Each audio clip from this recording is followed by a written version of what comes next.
Từ bi, em nhìn sang này, Từ bi. Giúp tôi, phải không? Giúp tôi lên.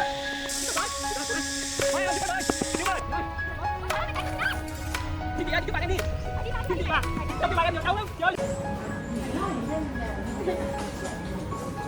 Giờ đi sao đi sao?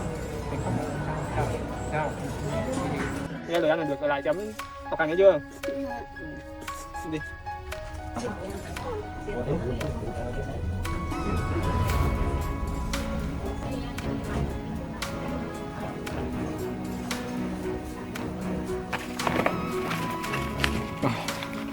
Thấy chưa?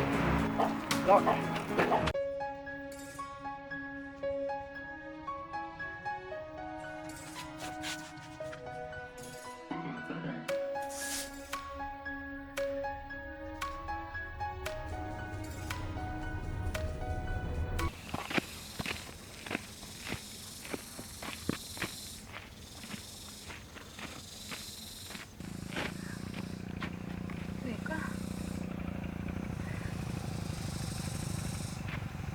Trời nắng quá. Linh Đô đang đợi mình ở nhà. Khoai này mình cầm về cho Linh Đô ăn.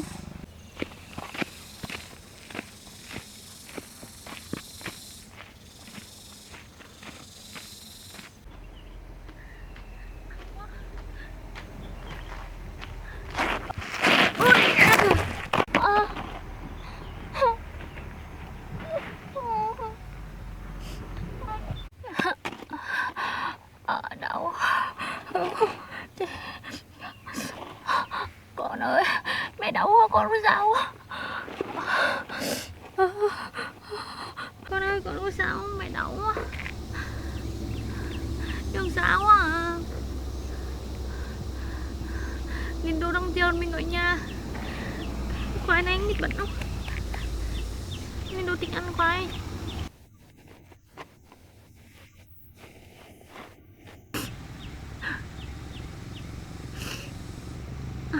Con ơi, bây giờ ơi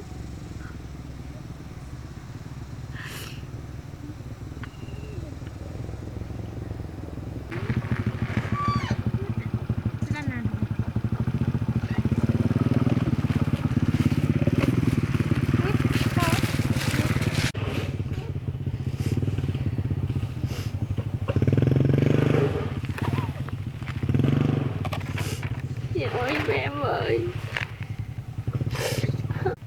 bọn ơi mẹ đau quá chứ sao người ta đi ngang người ta cũng không giúp đỡ. Có một đoạn đường xa nữa mình mới cổ lên. Linh Đô đang chờ mình ở nhà. Ôi đau quá. Vì mình mà bố phải đi làm ăn xa để kiếm tiền đẻ cho mình. Ôi chậm mặt quá. Sao mà mình mặt mình hoa mặt chậm mặt vậy.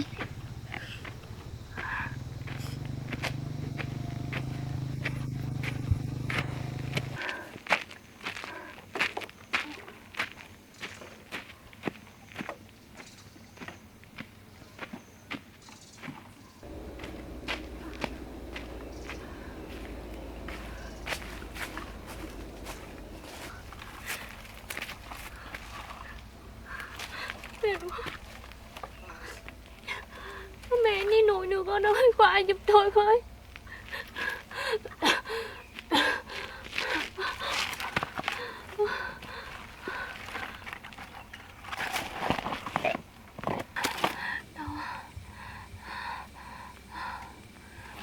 Ở đây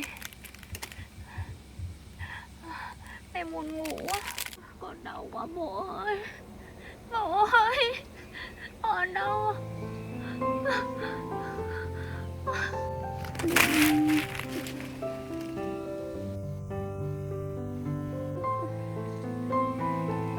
Con đau quá bố ơi, bố.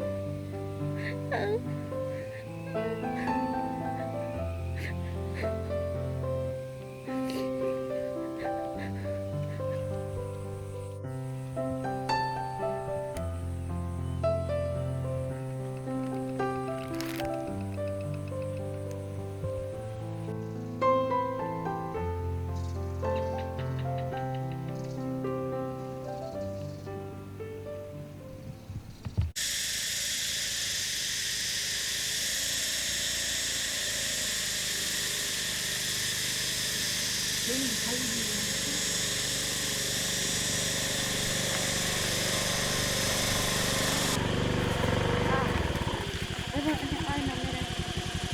ơi, Kim, em ơi, bà cùng mà xem chứ. Không, tôi không xuống lắc thử đâu, con bé hình như có bầu anh ơi. Không đi đi, đi. Đi bà không xuống được tôi. Anh ơi, con bé nó có bầu anh ạ, tôi không đi đâu. Anh để tôi xuống cho, không, để tôi xuống cho. Em ơi, em ơi, em ơi, em ơi, anh ơi, này, con bé bầu to đây này. Xem tôi nó tính. Nó không tính, em ơi. Xem tôi tháo nó gọi cấp cứu tôi. Không, anh cứ chạy đi. Mình mang vào là mình đi xe thúc nó. Không, để xem mình đi được gọi không lỡ máy rồi mình mang vào. Ông ơi, mình đi thì có tội chứ. Không, mình đi bộ con được á, mình đi xe máy lỡ may về người nhà nó để bảo là xem tôi chứ. Không, lỡ may người nhà báo là mình thúc nó đâm vào và nó là sao? Không, em không muốn gọi xe chứ. Không, em không muốn mang vào đâu. Ông không đi là tôi đi. Không, ông không chạy đi để tôi chạy đi. Ông ở đây mà cứu nó đi. Hay là ông thấy nó đẹp quá? Không, bà này. Không, tôi không đi đâu. Lỡ may thì người ta nghĩ là mình đi xe đạp nó đâu. Không được. Không được, đi đâu. Xem thế nào. Không có xem rồi. Nó có bầu mà.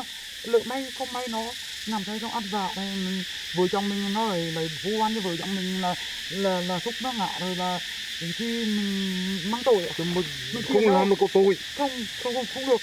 Mình tiền đâu mà hết. Đi chạy đi, thở đất đi. Ông đi cho tôi đi. Tôi nói đi là đi.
Trưa nắng gắt như này mà không biết có ai kia nằm kia ta.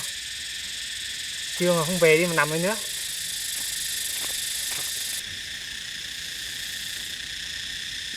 Em ơi, trưa nắng dậy em ơi. Em ơi, trưa nắng nằm đây. Tử Vi, em bị sao vậy? Tử Vi, Tử Vi ơi, Tử Vi ơi, em sao vậy? Tỉnh dậy đi Tử Vi. Tử Vi ơi, có ai không? Giúp tôi với. Có ai không? Giúp tôi không? Có ai không? Giúp tôi với. Chết cha rồi. Trong rừng hoang vắng này làm gì có ai. Biết bầu bì đi đâu mà để ngất xỉu này. Tử Vi ơi, Tử Vi. Ở đây xa thành phố quá. Xa ngoài nông thôn lắm. Tạm thời cứ đưa. Kiếm trại nào cho nghỉ ngơi xử lý trước thôi. Cắt rồi. Cố lên em ơi. Cố lên.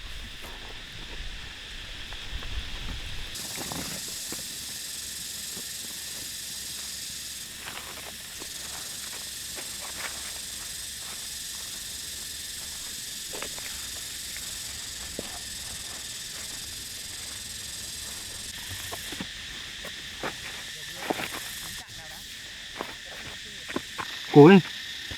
Để anh đưa em về chỗ nào mát mát nhỉ.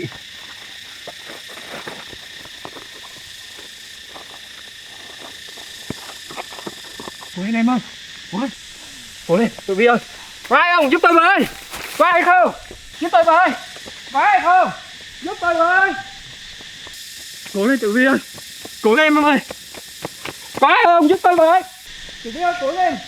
Cố lên em ơi. Giúp tôi với. Tử Vi ơi, cố lên. Có ai không? Giúp tôi với. Cứu người.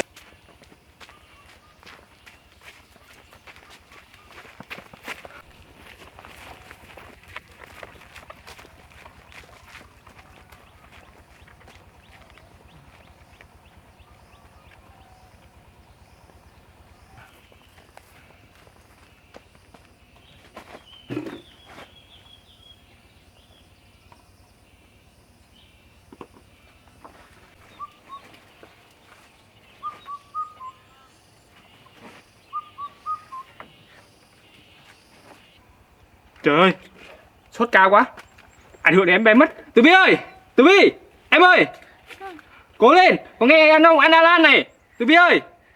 Con đây. Chết, như này ảnh hưởng đến em bé. Nước, mình cần nước. Trại này có nước không? Đây, quanh đây không có nước. Cố lên em ơi, cố chống chọi cho em bé nữa. Nước, cô ấy cần nước.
Cứu con tôi. Con tôi.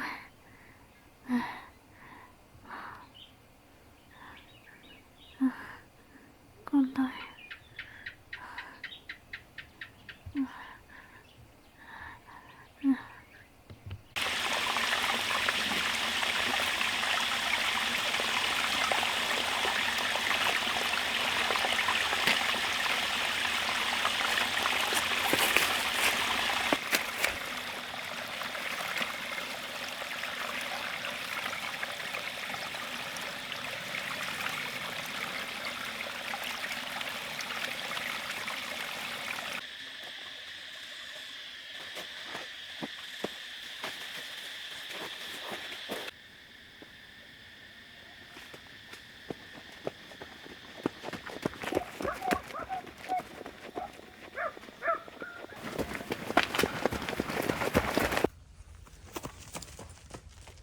Tử Vi ơi, cố lên.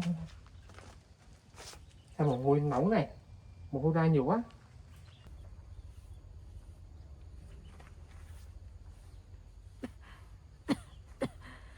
Chết quá.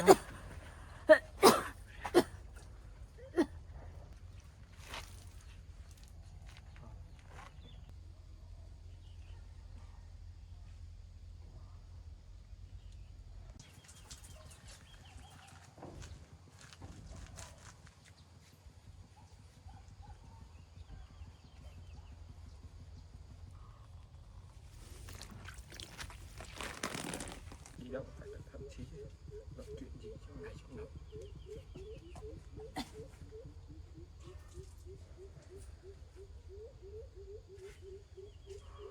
nóng quá.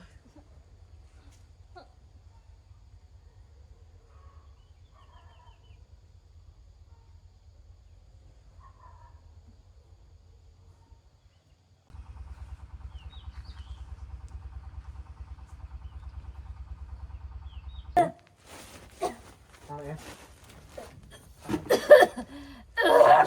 Ui, sao vậy? Sao vậy em? Tỉnh dậy, đau chỗ nào? Bụng ạ. Đau bụng á? Có vẻ. Ui, sao bây giờ? Cứu em ơi, cứu con em đau ạ. Giờ sao em? Cho em đi khám. Em đau. Trong đây hay để anh đi kiếm người giúp. Có ai không? Cứu ơi! Có ai không? Giờ làm sao nhỉ? No. Nằm xuống nghỉ đi. Anh đi kiếm người giúp. Sao giờ lại độ đau bụng này? Giúp em với. Cố lên em ơi. Hai mẹ con em phải bình an. Giờ làm sao giờ? Giúp em. Anh không còng em được nữa, còng nữa đã dòng bụng chịu không nổi đâu. Giờ làm sao? Sao gì quá. Ở đây được không? Em cố gắng nằm ở đây xí đi, anh chạy ra ngoài kiếm người giúp.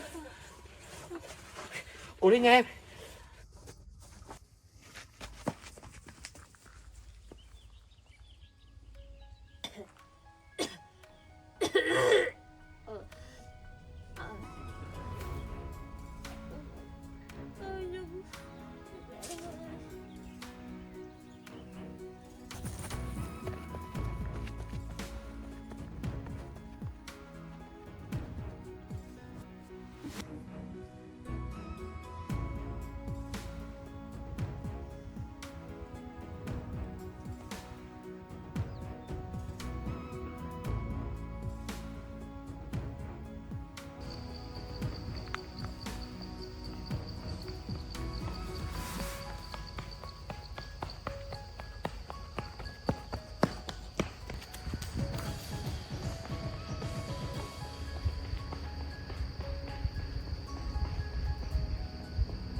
Chị ơi, giúp em với. Ôi trời ơi, mày chạy cái gì đó? Chị ơi, giúp em với. Có chuyện gì? Chị giúp bạn em với. Chị giúp mà. Bạn em với, giúp bạn em với con bạn em với. Sao bình tĩnh từ từ thôi, mày công khai tao như thế? Dạ em biết lỗi mà giúp bạn em đi. Vì sao tao lấy tiền? Dạ có gì em đền cho chị. Đi rồi tiền bắt đầu đến. Em đền cho chị mà. Chị giúp em đi. Gấp lắm. Mày bình tĩnh, mày từ từ mày nói mày Không bình tĩnh được chị ơi. Vương đây giúp em với. Bạn em với con bạn em đau lắm. Làm ơn chị ơi. Mày có chuyện gì mày đi ra đây cho tao đi nào, mày lừa tao làm sao? Sao tao Không biết em được? không lừa đâu, em nói thật, chị giúp em lần đi. đi. Giúp em đi chị ơi. Giúp em mới đi. Xin chị luôn à. Mày đi ra cho tao đi mày. Thôi em xin chị á, em xin chị á, chị giúp bạn em đi. Mày đi ra cho tao Xin đi chị mày. mà. Mày rất Trong khi bạn em giờ đau lắm. Chị ơi giúp bạn em đi mà. Chị ơi. mày rất dữ, mày đi. Không, đi ra lần này đi. Bạn em nguy cấp lắm, chị giúp một lần này thôi. Có gì em đền cho chị cũng được. Có chuyện gì mày từ từ bình tĩnh nói xem nào. Được mà chị giúp em. Bạn em con bạn em đau lắm, cấp cứu gấp chị ơi. Không Ở biết đâu? đâu, ở trong kia. Lỡ mày lừa tao sao? Em không được, chị tin em đi một em một lần đi. Ủa, Sao sao chị mày- gì em đền được. Lên xe đi, mày trở về xem thế nào. Mau lên chị, mau lên chị ơi. Mau đây giúp em đi. Chị ơi. Mau lên chị ơi, mau lên giúp em. Xem nào. Tao vui Cho bạn em về gấp lắm.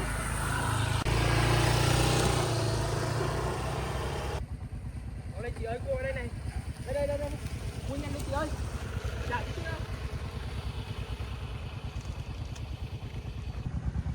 Vào chạy này chị ơi. Mau lên chị. Gấp lắm chị. Đây. Ôi trời Thôi. ơi, sao mà để cái con đứa con gái nó nằm ở trong rừng một mình như thế này? Em cũng có ý đâu mà em vội quá. Chị coi gần đây có cái bác sĩ ở bệnh viện gì không, đưa đến đại đi chị ơi, giúp bạn em với. Ở đây có bác sĩ Huệ đấy. Bác sĩ Huệ cũng được. Bác sĩ Huệ cũng được. Em ơi, để em ơi. Ôi trời ơi. Sao thế này cái chứ chị đi. Đại đến đại để em với nhá.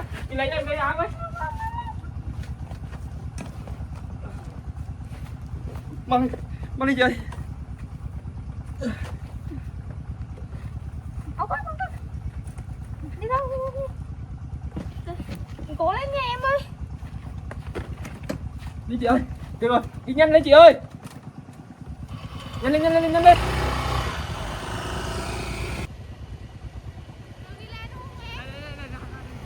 Mau lên chị ơi.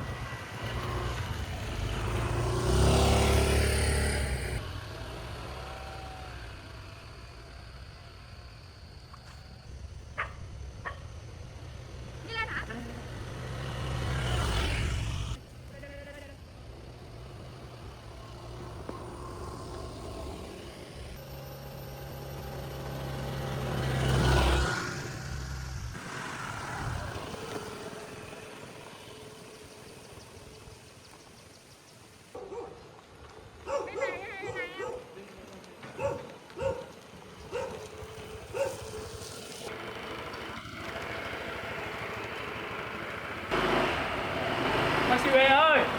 Bác Siêu ơi! Bác quay giúp cháu với. Đây. Dạ bị ngất nè. Bị nặng lắm, bác quay cấp cứu cho cháu ấy. Trời, hôm qua bác mới khám ấy, thấy bình thường mà mọi cái là ổn hết, tim thai bình thường mà sau này bị mà không biết nữa. Tội nghiệp. Thôi trường hợp này không vô được đâu bác, cũng không đủ đâu ngày được. Thôi đi viện gấp đi. Có cần bác phải chở đi không? Thôi nếu mà vậy thì để cháu chở chị với anh đi cũng được. Vậy chở đi luôn chứ ở đây là bác không chuyển vào nhá. Thì em bé nó bị yếu. Nên là chở cháu đi luôn đi. Trường hợp này phải cấp cứu hả bác? Đúng rồi, cấp cứu luôn nhá. Dạ, cháu cảm ơn. Dạ.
Em buồn nôn hay là em nôn ra hết thức ăn luôn?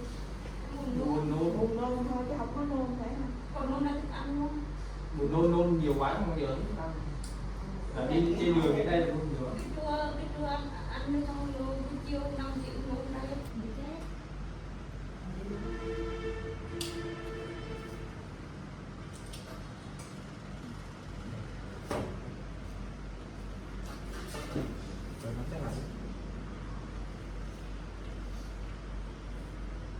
Nôn thôi chứ không có đau bụng đúng không?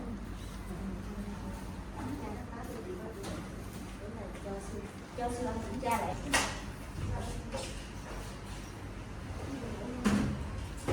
Đỡ đầu nha.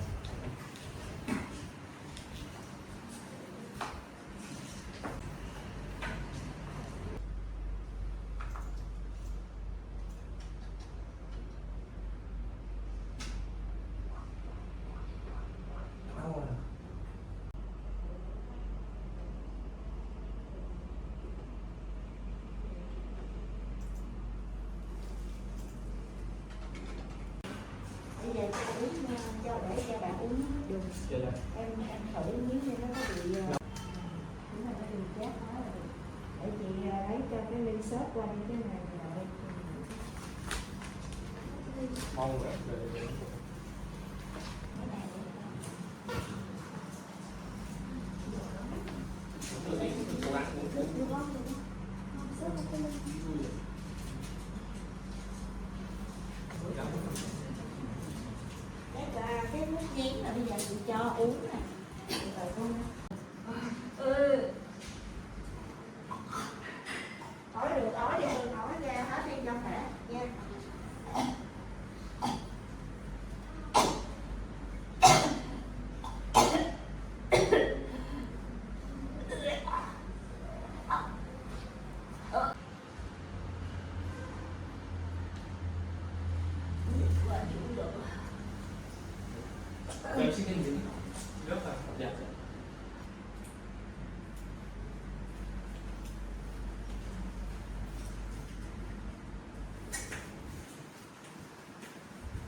Sao nữa? Được ơi, được cái đó.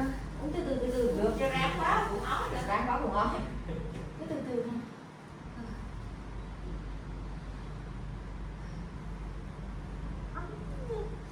Rồi sao cứ thằng đi đừng uống từ từ chứ.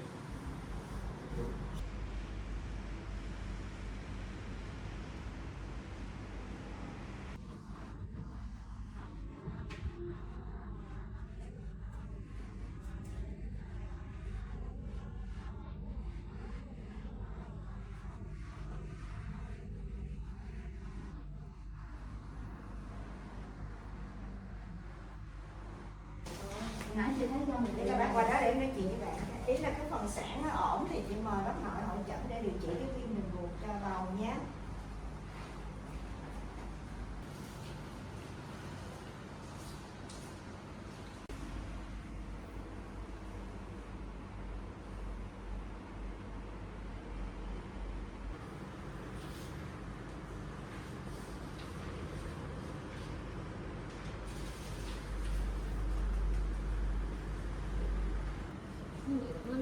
Thôi thì ăn không được.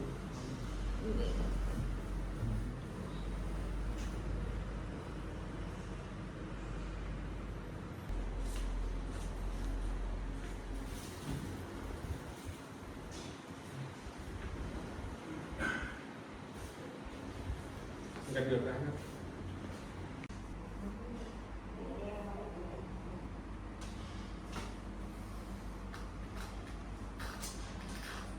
Tiền của cao chứ.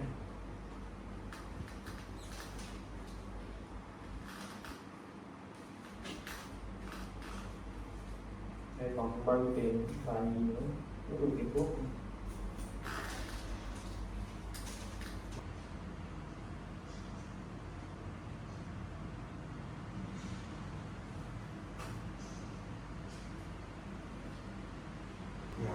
Sau ăn tối và bắt đầu ngày mai từ là sáng tối.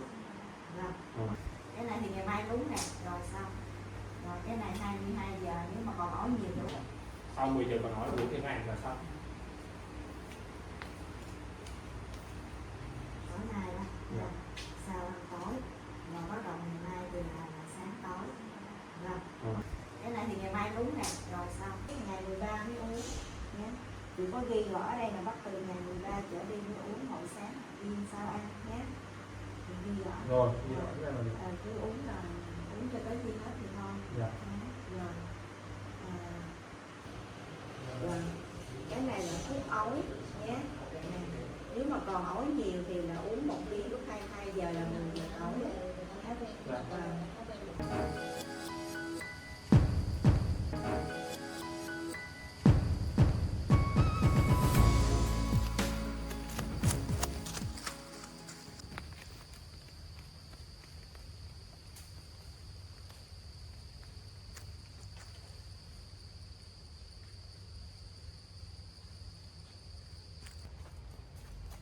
Chú Hùng ơi! Chú Hùng! Anh đang ăn thì đã có cái chi mà. Giờ anh cần gặp bố, em biết bố em làm chỗ nào không? Dạ không. Anh chạy gấp qua đây. Giờ thì chị Vi gặp chuyện lớn rồi. Chị Chị ấy đi vậy anh ăn.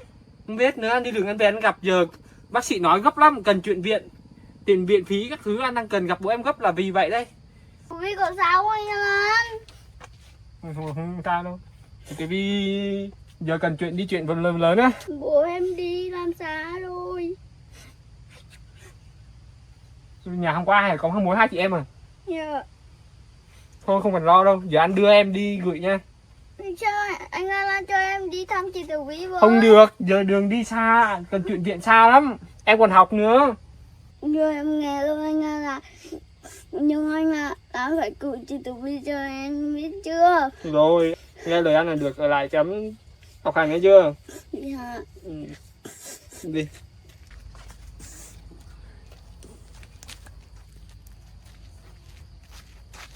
Anh Alan nhờ giúp chị Tử Vi nha. Anh biết rồi, cố gắng qua đó tự chăm sóc bản thân nghe chưa?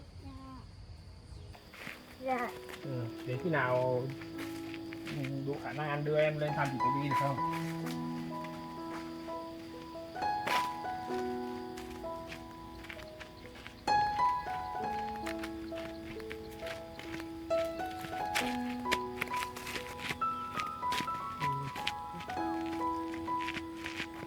thơm lặng trời. Dạ. Ghê gớm.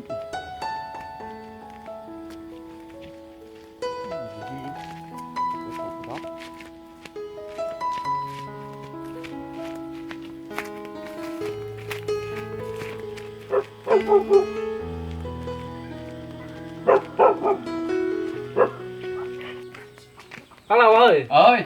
Gia đình của bác Hùng thì đi vắng hết rồi. Bác Hùng thì con không biết đi đâu. Thì còn Tử Vi thì đau ốm đi viện. Giờ có mình hắn nên là con cầm qua gửi bác Lộc, mong bác dự cho con tầm vài hôm. Nhưng mà vậy là nó trụt vậy rồi đâu. Cái bánh qua mới đến. Thì mấy nay con cũng không gặp bác Hùng, thì bác ở gần đây bác biết là bác Hùng đi đâu không? Đi làm không? Chắc đi làm đâu chứ con nghe nói gì đó. Dạ. Thì con qua gửi rồi sẽ hỏi thì bác Hùng đâu để báo với bác Hùng biết là con bác đau á. Vậy nếu mà bác không biết đâu thì chắc cho con gửi thằng Linh Đồ ở lại. Rồi có gì nếu mà bác sắp xếp vài hôm nữa mà bác Hùng không đón thì con qua đón cho.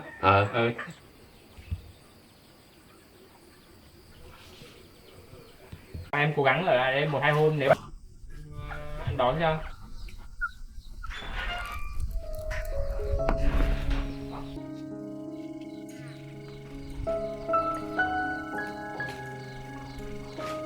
Anh ơi, lại đây cho em đi với em cùng nhờ chị Tường Vi. Cho em đi với em nhờ chị Tường Vi, em lo chị Tường Vi lắm. Em nhờ bố nữa. Anh biết em lo chị Tử Vi với lại nhờ bố lắm, nhưng mà bố thì không có ở đây, không để em ở nhà một mình được. Mà giờ á chị Tử Vi, giờ anh đưa, nói thật với em là anh đưa đi viện xa rồi, không đưa em theo được đâu. Ngoan ở lại nhớ nghe lời bác Lộc cũng tốt lắm á, bác mới nhận trông em. Yên tâm đi, bác Lộc là người tốt. Với lại đó là 1-2 hôm nữa khi mà chị Tử Vi khỏe anh lại đưa chị Tử Vi về với em, nghe chưa? Đưa cháu về chơi với em được không? Tôi đã cố gắng nha. Không có gì đâu. Cố gắng lên, vài hôm nữa Tử Vi khỏe anh lại đưa về. Tội thằng nhỏ chưa? Biết sao giờ?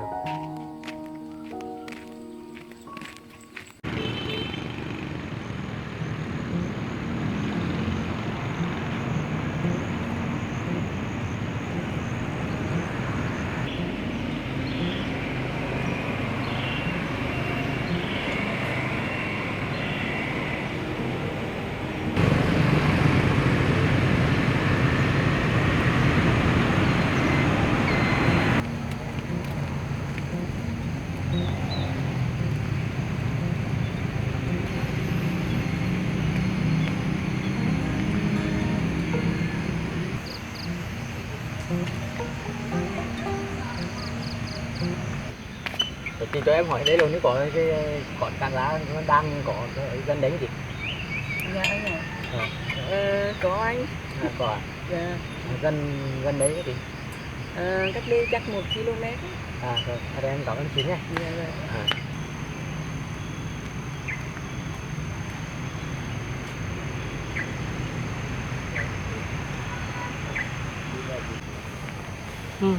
Địa chỉ đây lồn này rồi nhầm rồi mà lại gặp hỏi mấy người kia bảo là đừng có cây sổ nữa. Mới thôi thì nghe mệt quá, đừng nghĩ bị này. Ăn con đếm khoai rồi những người ăn vậy.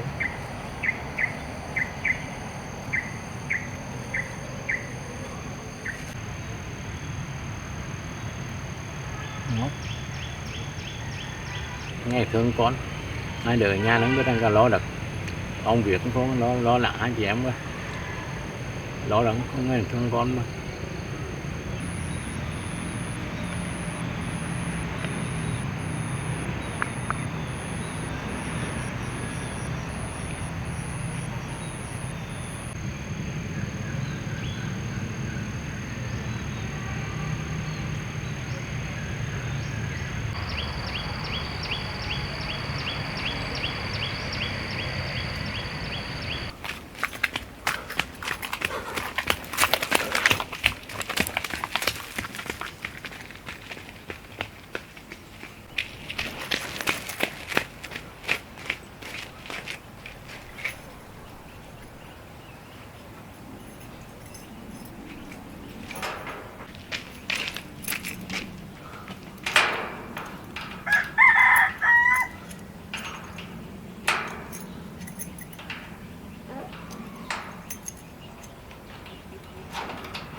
Bác sĩ nói cần về lo thêm tiền để chuyển viện cho Tử Vi.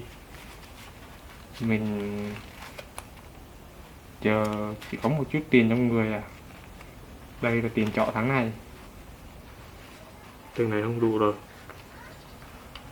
Chắc phải lấy tiền tiết kiệm mình gửi cho mẹ. Kệ đi, tầm này cứu người quan trọng hơn.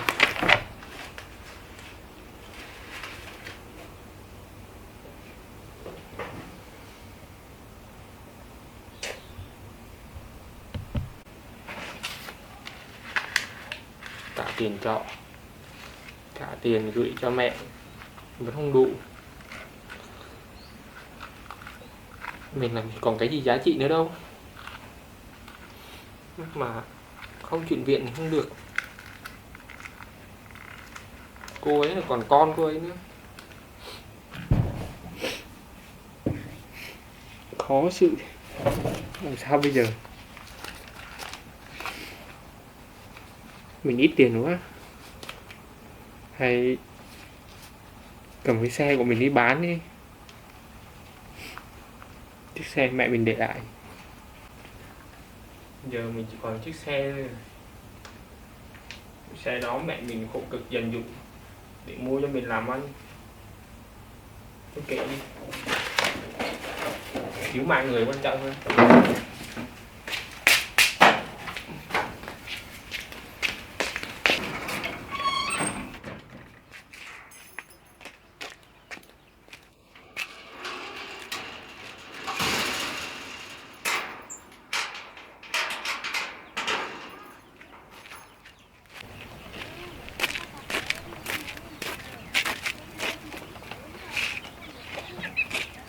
Xe mà mẹ mình dành dụm cả đời.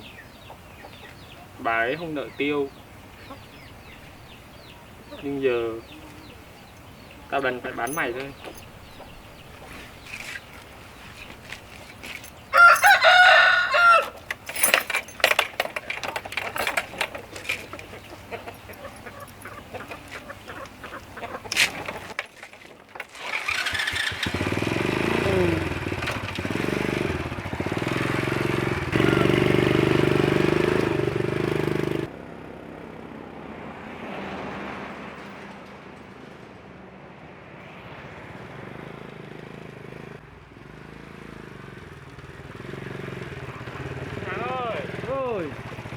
Mua xe không? Có. Chú có mua xe không chú? Có. Chú coi thử cái con này của con được bao nhiêu? Thế tàn quá rồi. Tàn quá. Chú coi gắn cho con được giá cao nhất có thể. Giá cao nhất 1,5 triệu. Triệu rồi à? Được không? Được làm đi. Chú không gắn được cho con thêm ít trăm à? Vừa thôi chứ có đâu nữa. Tàn quá rồi. Tàn quá. Được làm việc rắc rắc. Con tiền gấp thôi chịu được con bán. Rồi ok. Dạ. Tiền. Rồi, giao tiền. Giảm được thêm 100 rồi chú. Rồi ok, rồi. Được chưa? Rồi.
Đi. Nhưng mệt quá chuyện ngủ đi.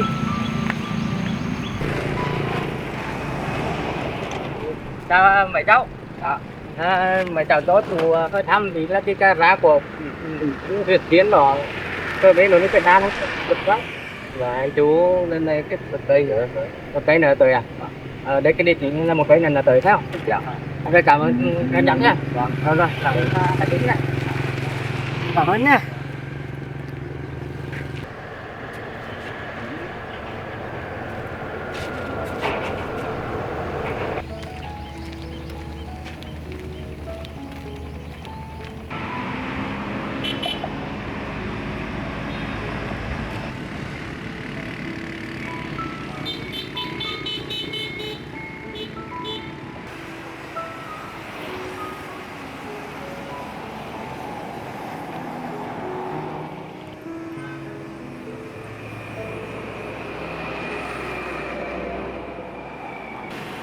Đi đâu? Chủ hỏi là cái đang đi. Chủ đi rồi thì con tôi kêu bật rồi. Đến nhà. Chị Thương ơi. Ôi em ra đây. Vào đây, vào đây ơi. Cái gì vậy em? Đúng rồi, tìm anh Đàn này chứ. Ủa tìm anh Đàn làm gì vậy? Chú tìm chồng con làm gì vậy chú? Đấy cái phải tìm cắt rác của anh Đàn cháu. Dạ đúng rồi á chú, con là chủ ở đây, con là vợ anh Đàn, sao vậy chú? Cô Huệ vừa rồi đến cái chủ tìm kiếm việc làm rồi cô Huệ đến cái gửi cho cái địa chỉ anh quen anh Đan anh. Ủa cô Huệ có nói gì con đâu ta? Con không nghe cô Huệ nói gì hết á, với lại tại bên con đang đủ nhân viên ấy. Ngày nay kiểu đi thì cô Huệ nói cái lúc nào đi cũng được, cái mặt rác đi tới chỗ sắp xếp để đi là ra làm sao đấy cái địa chỉ cô Huệ đấy. Giấy của cô Huệ gửi thì đấy là giấy giới thiệu của nhà con là đúng rồi, nhưng mà thật ra bọn con vẫn đang thế thì đông lắm, nhưng mà chủ con thấy chủ cũng lớn tuổi rồi, sợ tay chân nhanh nhẹn á, nên là con sớm làm được. Bên con là con nhanh nhẹn. Thì vậy thì chủ làm vừa ít lương được giúp chủ làm có công việc này đã được. Biết rằng chủ có tuổi rồi chứ mà chủ nằm là nóng chẳng cái gì thì biết đang chậm chạp chủ vẫn nhanh nhẹn này chủ cũng đợi, nhưng mà làm nóng là chủ làm quen rồi chứ hôm nay là chủ đường xá đến tạo cơ hội cho chủ làm. Chú ở xa là ở chỗ nào tới vậy chú? Chủ ở đến rừng như thế chủ nóng làm là đến là có việc đó làm nóng không cần chỉ làm cái cá làm ca làm vườn như họ. Nói chung là vậy thì cũng hơi xa thật, thì nói chung là con cũng không có muốn trừ lương ai đâu, ở đây thì con nhận đủ trả lương đủ, nên là thôi thì nếu mà xa như thế thì thôi con tạo cơ hội cho chú làm cũng được. Chú đã ăn uống gì chưa? Chủ chưa cho chúng mà đi dùng xe mới dùng xe luôn, nên là đi dùng đấy. Vô đây với con rồi con coi còn gì ăn nữa không thì con lấy cho chú ăn, chứ giờ con cũng không biết chị, chồng con về thì chồng con chỉ cho chú làm. Đây Rồi chú cảm ơn. đây mình đi theo con chú ơi. Đấy đi theo con chú ơi.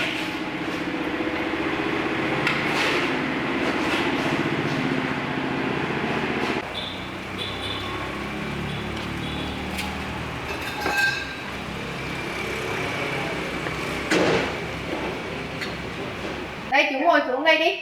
Thì giờ này là nhân viên con nó ăn hết đồ ăn rồi, không còn gì nữa hết á. Chú ăn tạm cái bánh mì đi, với lại con mua chè cho nhân viên con á, chú ăn thì chú lấy một phần. Cảm ơn. Chú ăn đi, tại vì lớn tuổi rồi, ăn nghỉ ngơi xíu đi rồi bắt chồng con về, chồng con chỉ cho việc, chứ con đâu không gì được. Trước mắt thì chú cảm ơn là cháu ra đây. Chú tất nhiên cái việc này chú làm thì biết làm sơ sơ chứ ở đây có cái gì mà không đúng như trong cháu chỉ cho chủ với cho chủ thì cũng cần tiền, kiểu con chuẩn bị sinh đẻ là không có tiền thì chủ phải đi làm. Giờ chú cứ ăn trước đi đã, chứ giờ con cũng không có chỉ được thì con cũng không có nỡ mà trừ lương của chú hay sao á. Chú mà làm được việc thì con vẫn trả lương đầy đủ, tạo điều kiện cho chú, tại chú ở xa. Thì thôi chú cứ ăn rồi xong nghỉ ngơi, tại giờ đi xa cũng mệt rồi á. Chú cứ ăn đi rồi xong vô trong kia lại nghỉ, con đi dậy đây. Rồi cảm ơn.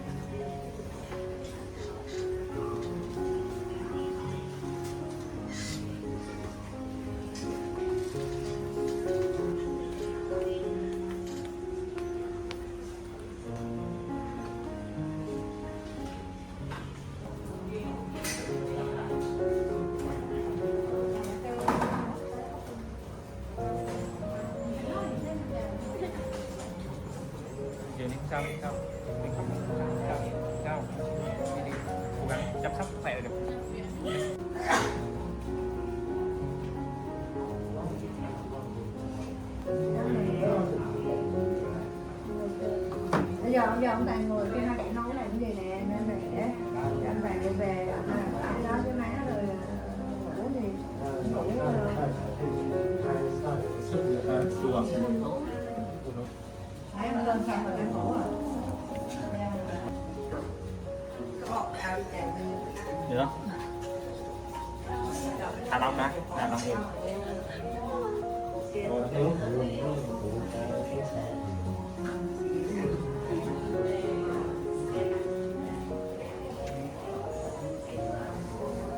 Ok, mặt tay cái này bước vào.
Ốc bụng đây con.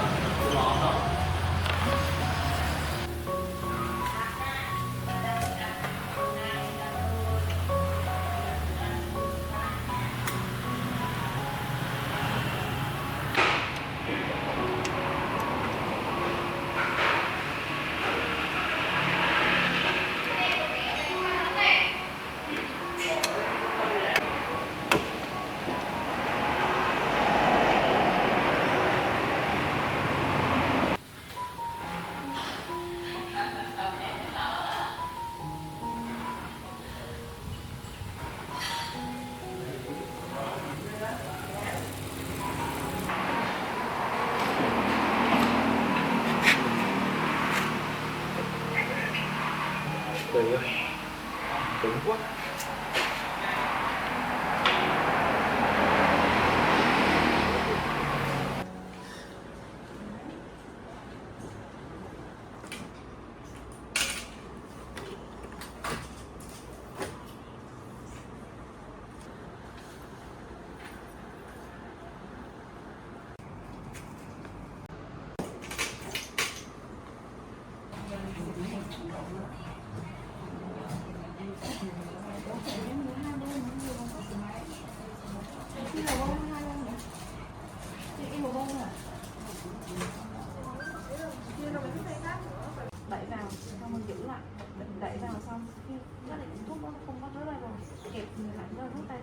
trắng hoặc là màu tí để đang chút nó thấm vào thấy chưa, tuyết này không uống này, tuyết này vào trứng này chẳng đặt.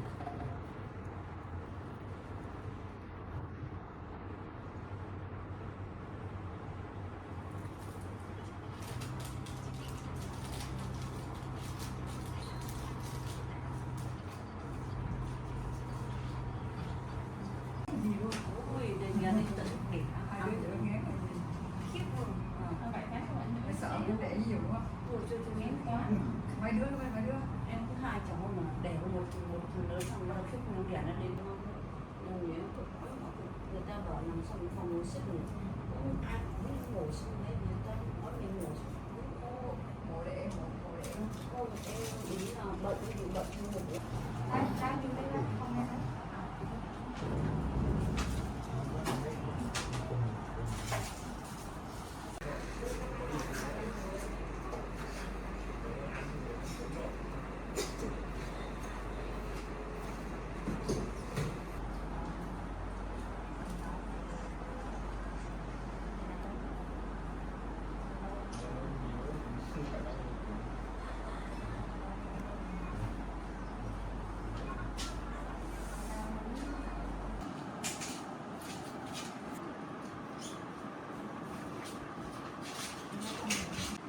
Được chưa? Không có chưa. Được gì bác? Anh đi xì chuyện rồi.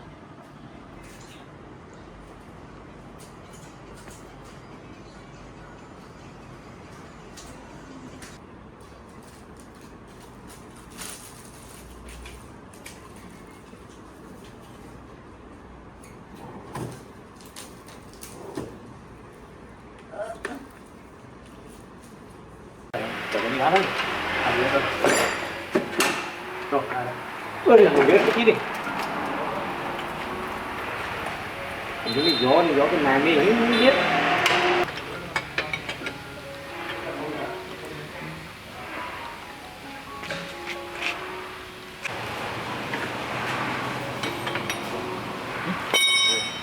Đấy rồi. Không ạ. Được. À, được rồi. Được rồi. Mình bật cái ra ngoài.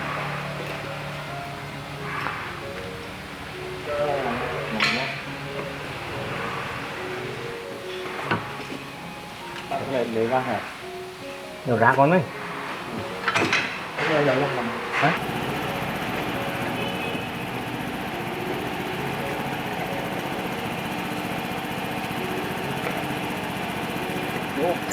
Wow.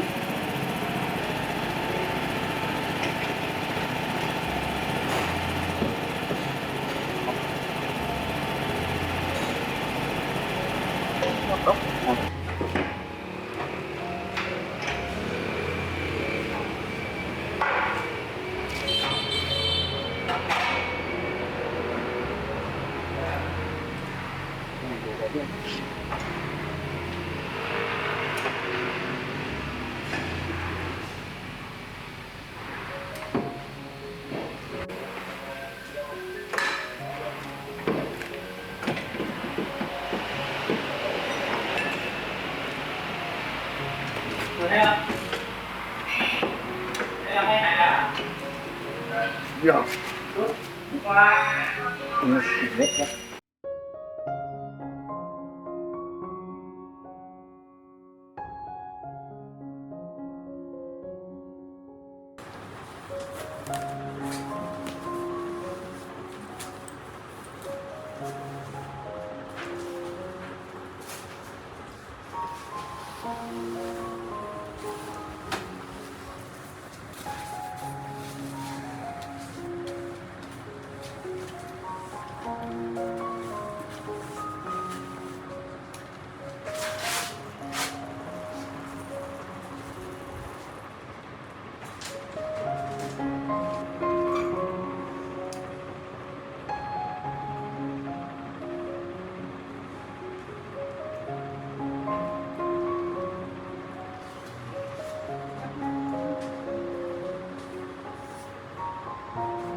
12 giờ đêm mà không biết mọi người ở đây làm gì sẽ.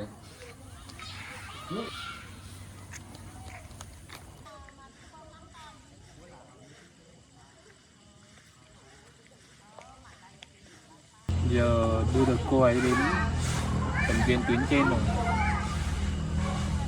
nhưng thật sự mà nói thì mình vẫn lo lắng chi phí bệnh viện quá lớn. Chắc sắp tới về đây kiếm một số công việc để bổ sung chi phí viện phí.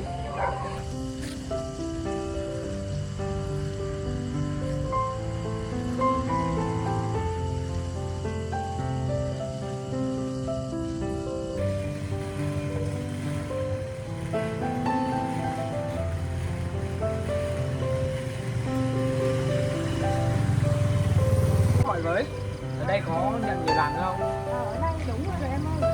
Ngồi được rồi, em cảm ơn.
Rồi, ok.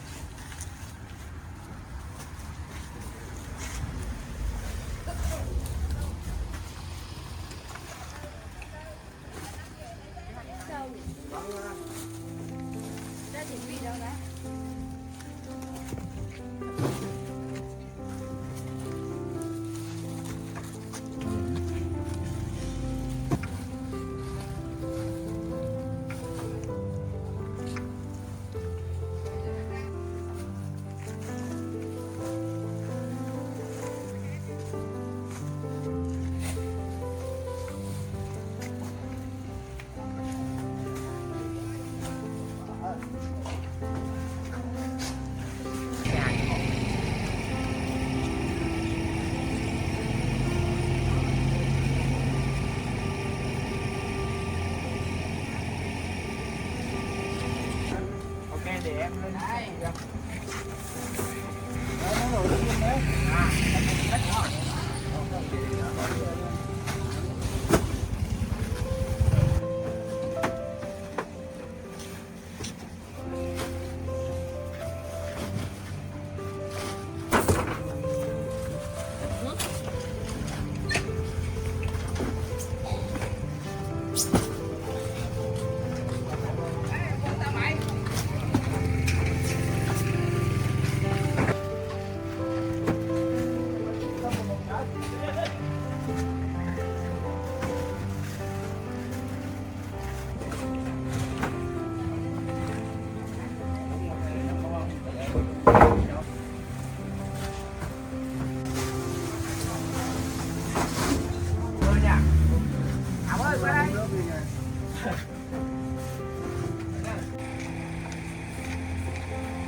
Giờ tiền thuốc của tụi tôi nhiều quá, kiểm tra lại xem số tiền còn lại nữa, mình còn lo lắng được chứ. Tiền thuốc dài quá.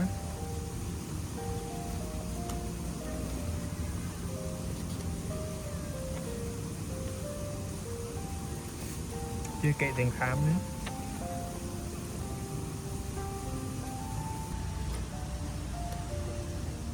Đơn thuốc nhiều như này mình chắc lo rệ luôn á. Phải gắng chứ sao. Đợt này về nhà vét hết nốt số tiền tiết kiệm với lại tiền trọ. Tạm thời cứ lo cho cô ấy trước đã.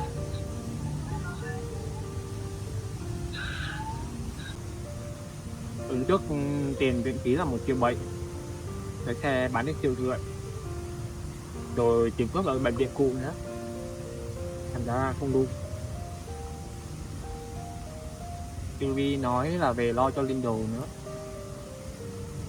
Lần này về mình chạy qua Bắc Lộc lo cho Linh Đồ, rồi sẵn tiện hỏi xem chú Hùng như nào, chứ thực sự một mình không gồng nổi.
Bác Lộc ơi! Ơi! Đi đâu? Ây xà! Ôi! Anh tranh thủ về thăm em một xí đây. Bác Lộc giờ này khỏe không? Bình thường. Rồi bác nghe được tình hình của chú Hùng chưa? Chưa. Chưa? Giờ này đi làm sao mà không nghe được tin tức à? Sao? Nhớ chị chưa? Anh ơi, chị thử đi mời cho anh Hùng đây đủ không anh Alan? Chị Vi á? Chị Vi cũng đợi rồi, ăn uống chưa được nhiều nhưng mà ăn được ít rồi. Dạ. Chị Vi bên đây sức khỏe ở đâu chứ? Dạ, ở trên bệnh viện họ điều trị cho cũng đỡ rồi. Dạ, nhưng mà viện phí hơi cao nên là đợt này cháu về đây để xin thêm mọi người trong xóm có quyên góp được ít nào giúp đỡ. Dạ. Còn bác có ý chứ coi như là ủng hộ đấy, Được không bác? Đấy. Được không? Cháu nhận Được, biết coi chứ. Dạ. Cháu cảm ơn bác. Dạ. Rồi Thằng cái này không giỏi không? Chiều nay cháu có rảnh không? dạ có. Chiều nay thì có hồ quý ẩm phía ngoài Gân Chù, cái đoàn Gân Chù hồi trường thôn Nắm đó. Dạ. Đi làm kiếm thêm tiền và mua thừa cho cháu. Mà chỗ cái đó là bác làm à? Còn là mấy thằng làm với bác cái đậu làm. Vậy để nếu bác giới thiệu thì để chiều cháu ghé qua đó. Đã mà làm nói Bác Lộc giới thiệu, nói nó được còn nữa đó. Dạ. Ai xa. Tại vì để chiều cháu ra đó làm cho họ rồi tranh thủ Anh con Lan lên. ơi. Hả? Thì anh Lan cùng lên với chị Tường Vi đúng không? Chiều tối anh mới lên, chiều nay anh làm Vậy thì chiều tổ hoặc tối anh Lan cho em đi với. không được Linh Đồ ơi, đừng xa Anh lắm. Lan cho em đi mà. Không được. Nghe lời đi, Em giờ đợi chi chị phí không có đủ Tường Vi mà anh biết nhớ. Giờ sức khỏe Tường Vi cũng đỡ rồi. Nghe lời đi. Chứ giờ đường xa chi phí cao nữa, không lo hết được. Anh Lan cho em đi xin quyên góp về anh Lan đi, dù chị em cùng giúp chị Tường Vi mà. Tại anh Lan cho em đi thăm chị Tường Vi đi, cho em đi xin ở cùng anh Lan đi. Hàng tiền cùng giúp chị Tường Vi luôn. Vậy thì giờ hai anh em mình đi được không? Nhưng mà đi xin quyên góp xong rồi em không được đòi đi nữa nha. Khi nào á, chị Tường Vi khỏe rồi anh dắt chị đi về với em. Rồi đó, anh chiều cái này đó. Đi không? Đi không? Vậy thì cháu gửi thêm Linh Đồ lại mấy ngày nữa nha bác. Cháu xin gửi thêm Linh Đồ vài ngày ở đây nữa. Không ngoan là rồi mà trọt thấm đồ đi chứ. Dạ. Xẹp đồ đi chứ. Dạ. Vậy chứ mắt cháu cảm ơn nha bác Lộc. Đi thêm Linh Đồ. Ngon mạnh nhé, người nhỏ ngon mình được. Được chưa? Được rồi đó.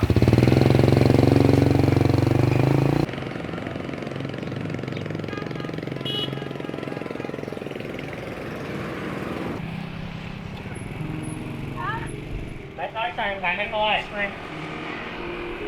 Xin hỏi em có biết đồ gì không?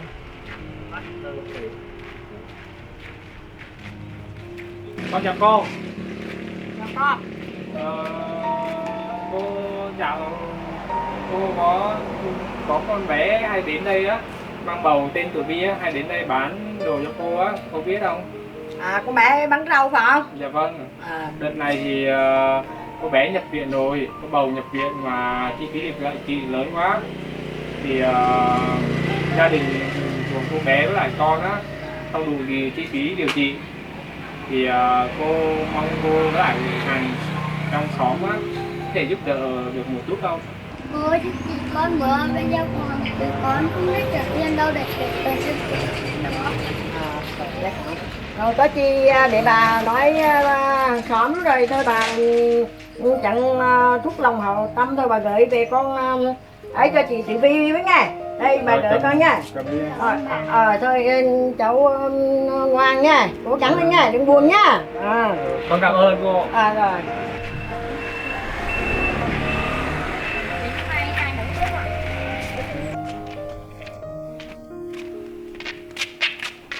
Con chào chú. Dạ. Việc gì không con? Dạ con hôm nay đến đây là cũng giới thiệu với bác là cũng đến vì gia đình chú Hùng. Thì con gái chú Hùng là Tường Vi á, giờ đau nặng rồi và cần kinh phí lớn. Rồi. Thì con thì không, với lại gia đình không có lo nổi viện phí, thì qua đây xin xóm làng thì có quyên góp được ít thì giúp đỡ cho gia đình chú cháu.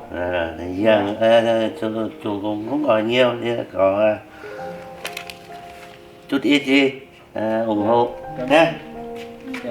Đây em trai của Tường Vi. Chúng cháu cảm ơn chú nhiều. Rồi ok. Bắt tay đấy.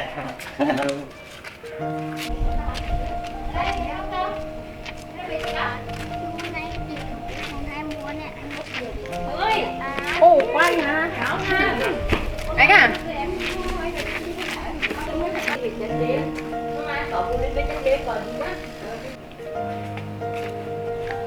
Quyên góp thêm cho mình được từng ngày là tiền như được.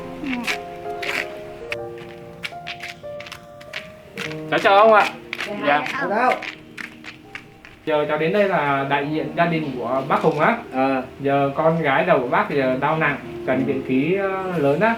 Thì cháu đi quanh xóm làng để xin quyên góp. Còn đây là em trai của cô bé. Dạ, mong ông giúp đỡ cho bọn cháu được chút nào hay chút đấy. Thì nói chung gia đình thì cũng có nhiều. Thì cũng có ít lòng nhiều thì cũng Đưa tiền cho cháu.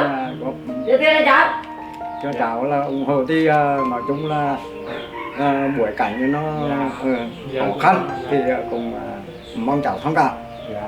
Rồi chừng này phải nhiều tấm lòng của ông, phải nhiều với cháu cảm ơn ông nhiều. Ý bảo chi phải cảm ơn ha. Dạ. Rồi rồi. Dạ. Giờ mọi người cũng quyên góp được nhiều á. Dạ. Thôi thì chắc anh xin quyên góp đến đây thôi. Giờ anh chuẩn bị chiều rồi. Vậy thì anh chiều xong với lên vừa chỉ được với con nhớ về thăm em với nha. Điều kiện là tốt. Nhớ ở lại Bắc Lộc ngoan nghe chưa? Khó khăn lắm mới có người cho mình nhờ đó. Ngoan ngoan đi, đừng có quấy phá Bắc Lộc. Giờ anh đi buổi chiều nay anh đi làm chỗ Bắc Lộc giới thiệu rồi anh lên bên lại với chị Tử Vi. Dạ. Thì anh dắt em về lại Bắc Lộc nha.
bay ra ngồi.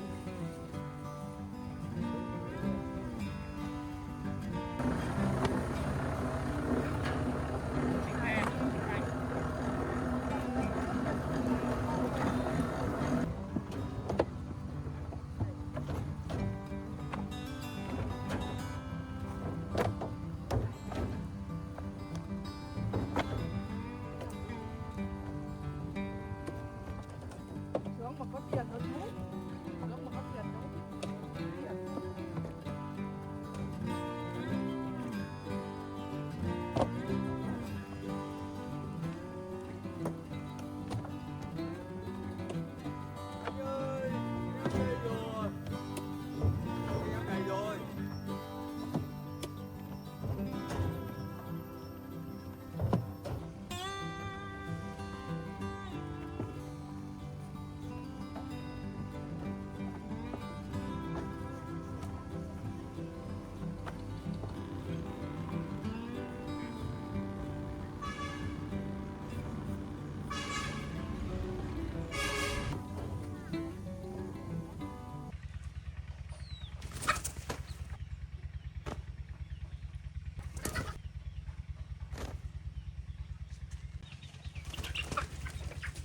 Ủa?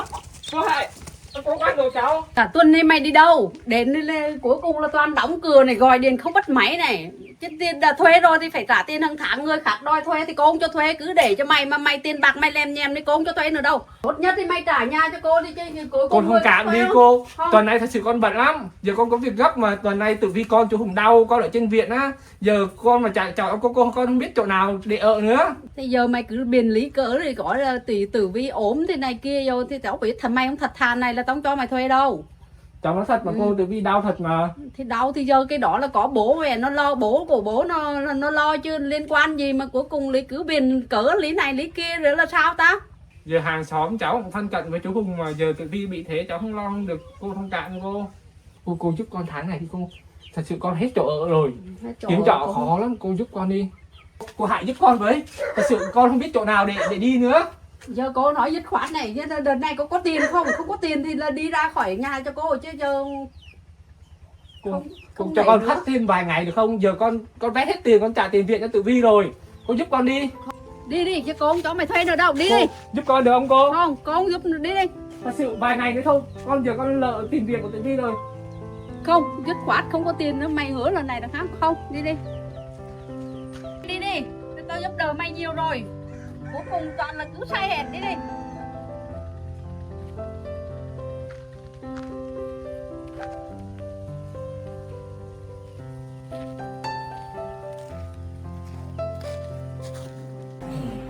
Con đau bụng không? Bụng đau ở đâu nào? Con nôn có ói chừng không? Cái cầu sao? Dạ?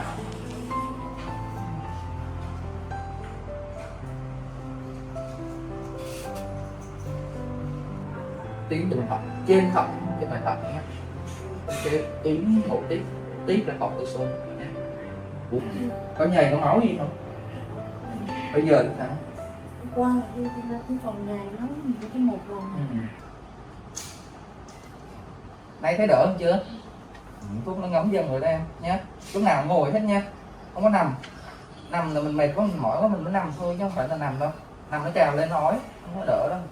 Quên bữa trước giờ nghẽn mà hôm nay dặn em. Để nằm ngay giữa nè. Nằm ở ngay nó ói đi nè nha. Ta cũng đào rồi, có ra dịch ra máu không đào gì không? Đâu quan trọng nha. Hai máy còn không? Tốt không? 10 phần nữa được mấy phần nữa? 7-8 phần đúng rồi hả? Khám sàng ở đâu em? Ở đâu? Bình thường á, mình khám thai kỳ được không? Dễ hả leo. Hôm nay có lịch đi tái khám linh sản nhé. Họ kêu sau 3 ngày đúng không? Họ có dặn em không? Thì để em đoán đếm xem nè. Nằm xuống nha, cứ ngồi đi, bác sĩ kêu nằm rồi không? Hôm nay còn đau không? Hết luôn rồi hả? Còn nôn không?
Đi đâu có nhà không?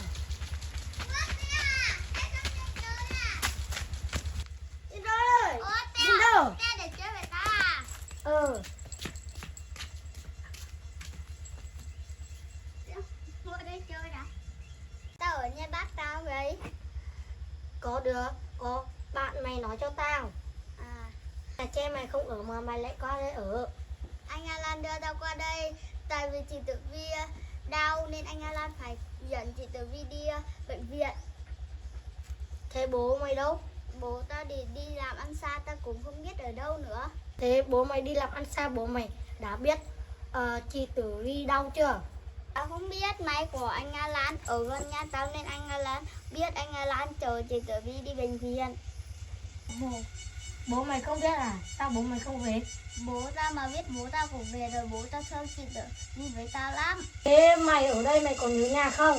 Tao có chứ, tao còn nhớ chị Tử Vi với bố tao nữa. Tao muốn đi thăm chị Tử Vi mà anh Alan lại kêu xa lắm không cho tao đi. Chắc là ở đó phải trên phố của người ta luôn. Thôi mày đừng buồn, có tao ở đây rồi, ngày nào tao cũng qua chơi với mày. Bác. Anh đi đâu về á? Dạ con chọn lên đây thôi. Dạ đi dọc đường là gặp bác. Dạ. Vậy thì từ ngày đến giờ tình hình của Tử Vi sức khỏe nào rồi? Dạ sức khỏe Tử Vi là cũng đỡ hơn rồi.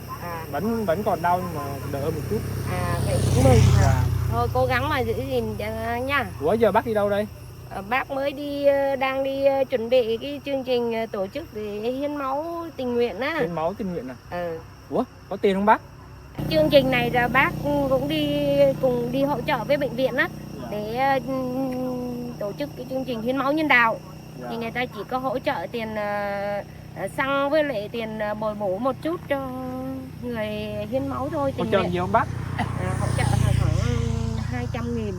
Có khi thì bằng hiện vật, có khi thì tặng quà, có khi thì tiền mặt. Giờ con muốn hiến máu thì phải làm sao? Thì con muốn hiến máu thì bây giờ là đến thứ 3 này đang còn có một đợt này. Thì trước hết là bây giờ phải đăng ký rồi là bác nộp danh sách ra, rồi rồi người ta đến ngày đó rồi ra đấy rồi người ta sẽ khám cho mình. Thứ nhất là người ta sẽ đo huyết áp rồi lấy máu để xét nghiệm xem mình có bệnh nền hay không. Vậy bác hỗ trợ với con giờ cũng đang cần một vài chi phí á. Thì con mà hỗ trợ thì bây giờ xuống bác lấy về nhà bác lấy thông tin xong là bác đo huyết áp trước cho. Xem là huyết áp có được không đã, rồi bữa sau khỏi mất công. Rồi bữa sau ra người ta sẽ đo lại nữa. Mình đi luôn đi, giờ con có việc gấp. Viện kiểm sát hoặc ủy ban nhân dân nơi gần nhất. Và là tuyệt đối không bao che giấu đối tượng. Mọi hành vi thiếu thất, che giấu sẽ bị xử lý nghiêm theo quy định của pháp luật.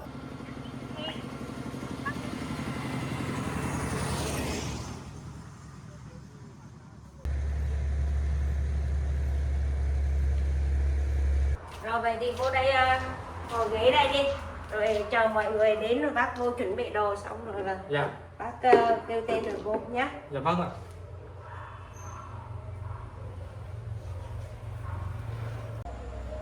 Không biết bác về gọi nhà không? Nghe nói là có chương trình. Chào các chú. Chào cô. Đấy có phải cô về lấy máu cái này lắm. Dạ đúng rồi, hôm nay đang có chương trình đó cô. Đây cô về đây này, cô ngồi đi. Chào bác chị. Alan vô để rồi bác đo thử huyết áp cho. Rồi mà đăng ký danh sách. Dạ vâng. Còn em đi đâu á? Em nghe ở đây có chương trình hiến máu tình nguyện á. Ở đây là bác chỉ có lập danh sách thôi. Còn bác chỉ lập danh sách rồi bác đo huyết áp trước cho xem thử có đủ khả năng rồi hôm sau phải ra ngoài kia chứ bác không có lấy được nhé. Nếu mà muốn thì là đăng ký ở đây, bác chỉ làm cho thôn tổ dân của thôn đấy, bác đăng ký lên lập danh sách cho đi.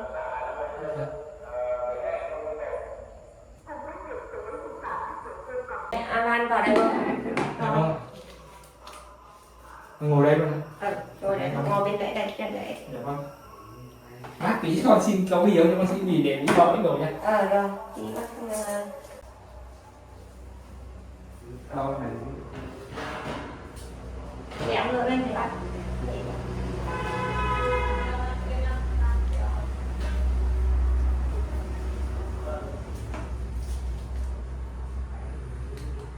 Rồi chứ dạo này thế nào mà huyết áp lên tới 200 là không biết thì hay là do hồi hộp quá. Bây giờ do con hơi căng thẳng thôi bác sĩ. không biết bây giờ ra ngoài kia ngồi rồi uống nước đi, uống nước ngồi một hồi. Nếu huyết áp cao là bị sao á? Huyết áp cao thì không có được thiết. Không được thiết á? Bác tí cho con thì phải không? Thì bây giờ con ra ngoài kia ngồi uống nước rồi đi lại đi cho nó thoải mái đi thử, mình tính đi coi thử nhá, rồi tí bác đo lại.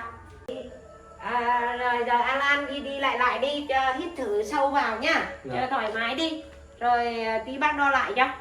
Rồi bây giờ chị có đăng ký không? Có chứ. Chị đăng ký thì đi vào đây thử đo huyết áp.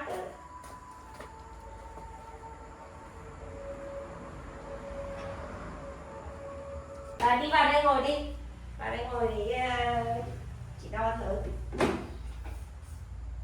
Lần 1 phút huyết áp của bạn là bình thường. Được rồi, huyết áp này thì hiến được. Tên, họ tên, rồi ngày tháng năm sinh thì bác lập danh sách ra nhé. Rồi, giờ về nhá, về rồi đến 3 ngày nữa nhá, đi ra nhà văn hóa đấy. Bác sĩ giờ em được không? Thì giờ của Alan thì vào bác đo lại thử. Dạ, cho em một cơ hội. Đi vào đo lại.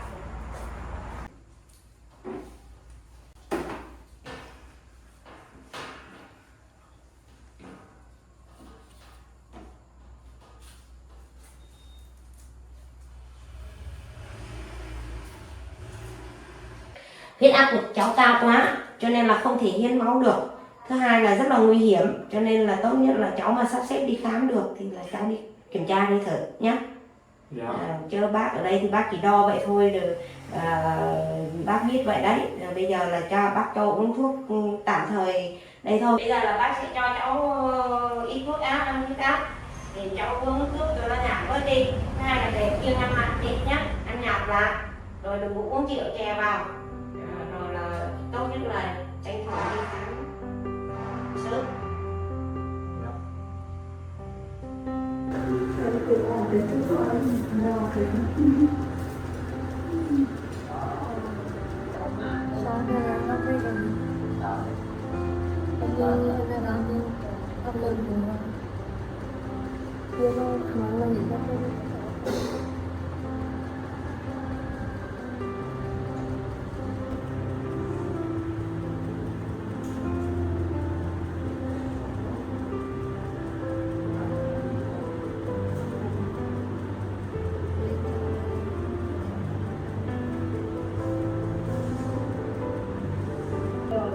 Cho bà điêu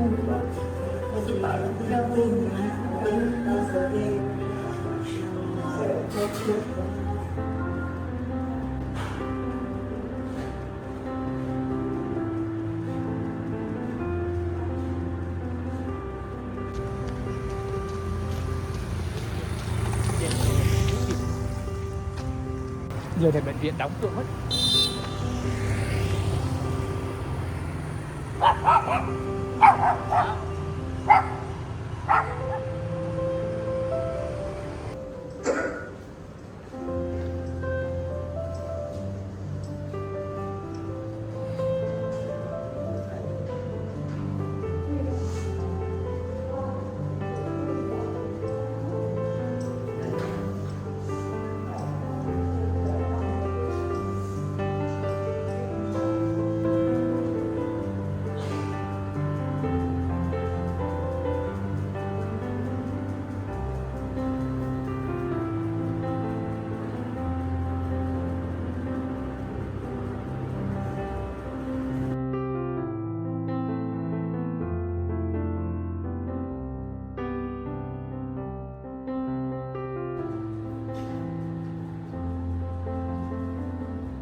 thôn bảo là em ở đó không xin được, không xin đẻ được, để ra một xin đẻ phải đến thành phố lớn phải kiếm tiền, mà bên thành phố như vậy có một số tiền lớn, bởi vì em đi bệnh viện để xin đẻ được, nghe là bố em đi làm xa lâu đi mấy hôm rồi, bảo là chủ bên giới thiệu được làm cho bố em ấy.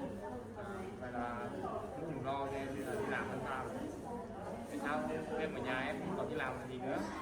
Con chị trai Em khuyên bố, em muốn kiếm một đồng tiền nào làm hàng ngày cho đô để được là làm cho bố em. biết là thế rồi, mà anh chị em nên lo cho cái con cho bụng thì hơn luôn đi làm vì lo cho cháu mà em suy nghĩ cho chị trước khi đi làm ấy. Đâu vậy ở nhà anh cứ yên tâm đi, đâu sao đâu anh sẽ coi Em phải nhờ hàng xóm đến coi căn của em phải em là như nào, nhưng mà như em không sao lo cho con ở đó để con em cảm ơn. lo anh hiểu.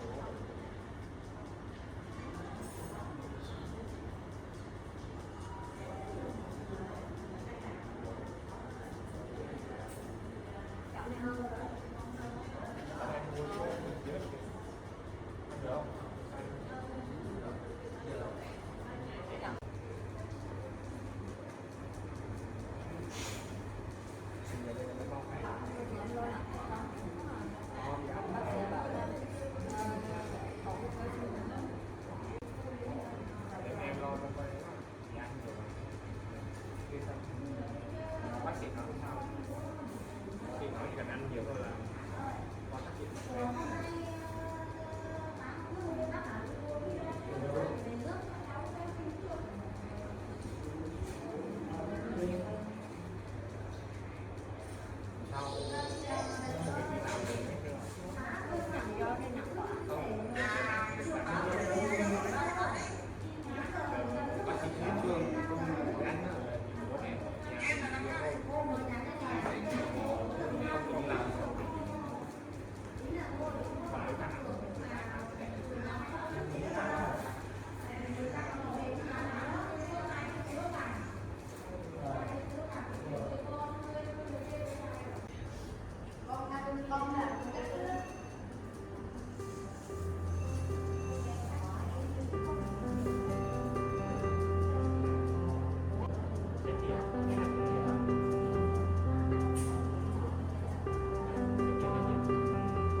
In đâu mấy á? Rồi, 3, 4, 5.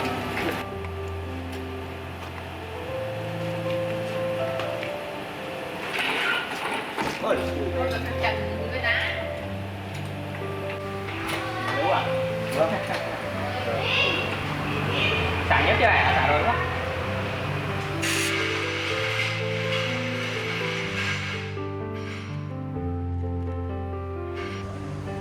Chú ơi, chú lại đây con nói chuyện chú này chú.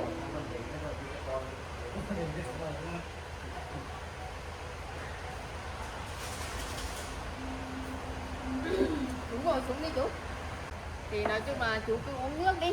Và con nói, con thấy chú thì làm việc cũng nhiệt tình, mặc dù thì chú cũng chưa có biết việc nhiều, nhưng mà thôi thì vợ chồng con vẫn nhận, tại xe cũng đông á, nên là thôi còn con mong chú cũng cố gắng để hợp tác rồi xong chồng con chỉ chú nhiều hơn. Mà chú có chỗ ăn chỗ ở chưa? Đơn giản là đi làm nhiều đây để cái có vòng đô là được, đơn giản cũng không cầu kỳ mà đi đó là chủ lên rồi đến dừng bên ai thì chủ kiểu như cái mấy cái lông chủ được đó, có lô chủ được đó. Ở đây mà phiên hai cháu thì hai cháu chủ ra ngoài đội ngũ ngoài đây kiểu chỗ nào đó để chủ nghỉ thôi, không lo đâu, hai cháu không lo đó. Nhìn đâu chú ạ, nhưng mà con cũng tạo điều kiện cô, nếu chú không chê thì con dẫn chú lại với võng đầu này, thì nếu mà chú ngủ chú võng á thì chú là võng đi. Rồi càng tốt càng ngu võng quen đó mà. Đây con dẫn chú lại. Ngủ võng quen đâu, chú đi làm biết là chú hay ngủ võng lắm.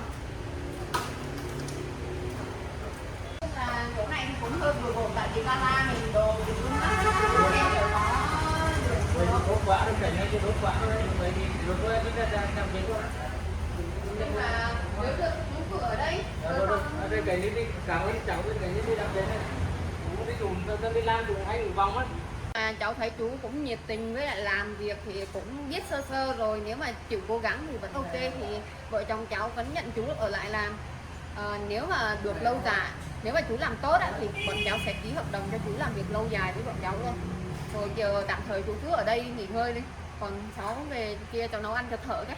Đây cháu chú có đoạn thợ đấy, nước mắt chú cảm ơn này. Cháu đã đi là tốt quá đấy. Chủ quản vợ đi là tốt lắm. Cái chủ cố gắng lắm. Chủ các chị lắm. Ok chú. Nhưng mà phần cả hai thôi thôi phải chú nghỉ ngơi.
Không thấy, chị lại đi xuống.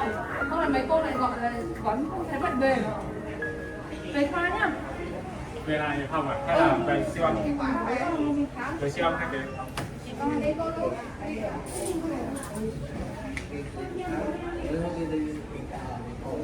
Nhớ là giờ cho đi siêu âm.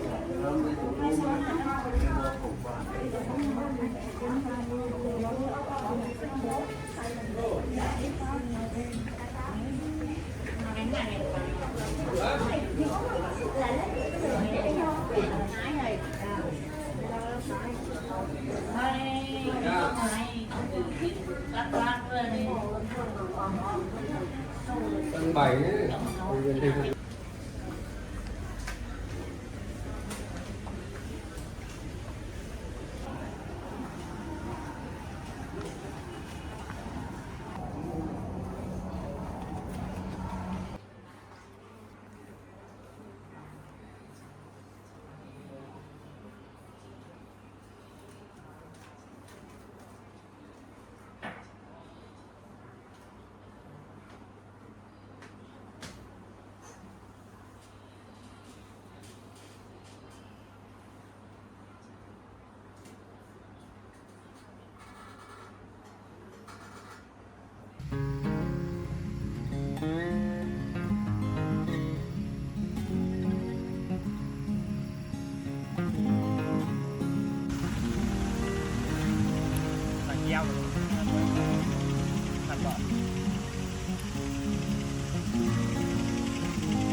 bán rồi là. Dạ.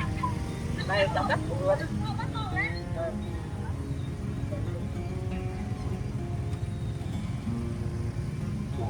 Dạ, có bán có 5 có giá khô không chị? Giá khô à? Tôi lấy tại vườn sớm quá thì gói nữa.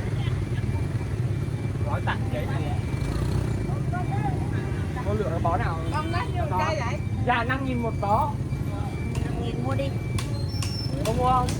Mua. Có cũng coi. 5.000 một bó. Dạ dạ. Chị mua 2 bó đi ha. 2 đi.